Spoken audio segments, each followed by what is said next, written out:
Heureux d'être invité à participer à ce documentaire qui montre, dans 4 différentes situations dans le monde, comment le pape François a eu de l'impact sur le terrain.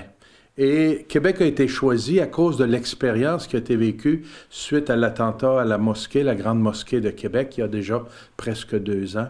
Alors c'était touchant de voir comment on a vécu ça, comment ça nous a rapprochés avec la communauté musulmane, comment j'ai trouvé des amis et comment aussi on peut apprendre à vivre ensemble, même lorsqu'on vit des difficultés.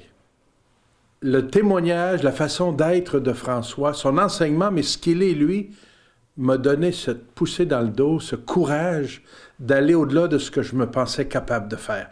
Je n'aurais pas eu l'audace par moi-même d'aller à la rencontre de nos frères et sœurs musulmans. J'étais à Rome, j'avais eu une semaine de rencontres au Vatican et avec le Saint-Père, et le matin de mon départ pour Québec, je regarde mes courriels et j'apprends que dans la nuit, quelques heures avant, un attentat à Québec avec ses décès et blessés. J'étais bouleversé. Et ça donne que je logeais dans la même maison que le pape François. Je suis allé le voir après la messe pour lui partager cela. Et les deux, on était en larmes.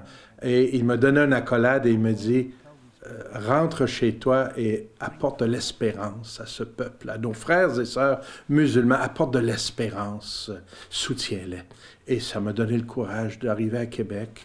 Et le lendemain, nous avons une célébration de prière, une Eucharistie, où nos frères et sœurs musulmans étaient invités, avec bien sûr les catholiques. L'Église était pleine à craquer.